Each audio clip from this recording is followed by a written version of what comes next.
truth. Wow. I don't know how to follow up on that. I took notes as usual. Got so much here. Wow, there's like 20 different subjects I could talk about here. But let's talk about these opportunities that we have.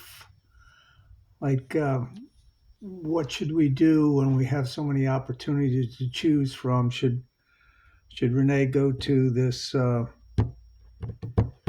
party thing? Should Grace go to the birthday party? Should Sarah do this? Should Keith take this new job? Should I shut up or should I keep talking? I don't know. But if you're a Christian, which this program is based on, there's no way of getting away from the Judeo Christian foundations of AA. The Bible tells us that God uses all things to further his plan. So, regardless of whether you do the right thing or the wrong thing, somehow a higher power, you know, changes it to further his plan, which is supposed to be is for good. And then even if you make a mistake, Thomas Edison had a saying, that you have to make 100 mistakes to find out the one thing that's right. And he used the example of when he invented the light bulb. He was trying to find out what the correct filament was. The filament is what glows and throws off the light. And he went through 100 different versions of filaments, tried everything, horsehair, you know, all sorts of exotic uh, stuff to see what filament actually lasted the longest. Now, a normal person, well, not a normal person, but a person like me, let's say, okay, would, after going through 15 or 20 different versions of a filament and couldn't find one that lasted for more than a few seconds, I would probably throw my hands up, throw the light bulb across the room, smash it, give up in frustration, and say, nothing's going to work. This is a stupid idea. But a person like Thomas Edison kept going for 100 different experiments until he found the filament that actually worked the way he wanted it to. Um, that tells me that we learn from our mistakes. So Sarah sometimes mentions that she was married, didn't work out. Okay, well, you learned a lesson, and that was your only marriage. Some people have to get married 2, 3 times to realize they're not supposed to be married. That's right. That's right. And some people, have to go to a drinking party, thinking that they're doing the right thing, and then wind up having a slip. And then now they can learn from their lesson that I don't go to drinking parties anymore. Uh, I don't go to drinking parties anymore. The last time I was someplace where they were drinking was a wedding, and I had it all planned out that I had my sleeping bag with me out in the car, uh, a hot thermos of tea.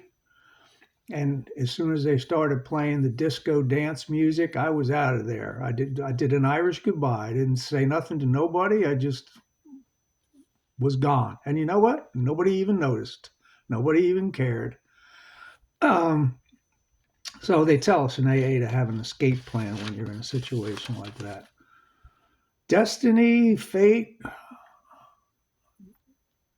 apparently has a plan for us, even if you don't believe in a Christian, Judeo Christian God. I believe in fate. I believe in destiny. I believe in lady luck. And everything's going to turn out the way it's supposed to turn out, regardless of what you do, you know. And maybe fate wants you to make a mistake so that you learn from that lesson. When a kid is learning to walk, a baby, when it first manages to get up on its legs and it's kind of like stumbling around and falling. It's learning how to walk, by making mistakes. Um, if anybody's a musician here, like I am, it takes a lot of uh, time and a lot of mistakes to learn how to finger a piano keyboard or a guitar. If you're learning another language, you're going to make a lot of mistakes before you get the pronunciation. And that's the way humans learn, by making mistakes, by making the wrong mistake. I think it's, well, for myself, but I think this is general with human beings, that for some reason we're afraid to make mistakes. We're embarrassed to make mistakes. Maybe it's an ego thing. We don't want to be seen as a failure. We're worried about what other people think about us, even though the big book tells us it's none of our business what other people think about us. So in a situation like somebody offers you a job and you're thinking, oh, maybe I should take that job, maybe it would be good for my career. uh, then you got the other voice on the side of your other shoulder saying, yeah, what if you fail? What if you do a bad job there? What are they going to think about you? That's going to go on your permanent record. That's not going to look good. That might affect some of your future opportunities.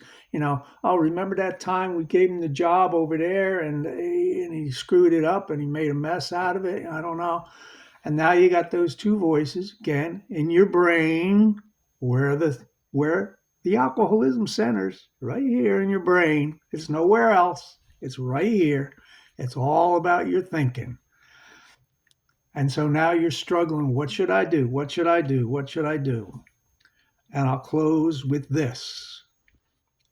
In the reading or in the meditation, she says, the right answer will come if we want it to. The right answer will come if we want it to. There's a qualification there. If we want it to. It's a promise. The right answer will come. Qualification, if we want it to. What if we don't want it to? Then it's not going to come. So first you have to want it to come. So the answer will come if you want it to come. The program tells us to pray on it, to think about it. Don't jump into anything automatically like some of us are want to do all the time. To make an instant snap judgment. Oh yeah, that's a good idea. I'm going to the party. Oh, that's a good idea. I'll take that job. It's more money. Oh, that's a good idea. Think about it. Pray on it. That's what the program tells us to do. And I found out that the more that I listen to the suggestions in the program, the easier my life becomes. And that's where I'll close. Thanks for listening. The end. We all live happy ever after. Thank you, Steve. Great share, Steve.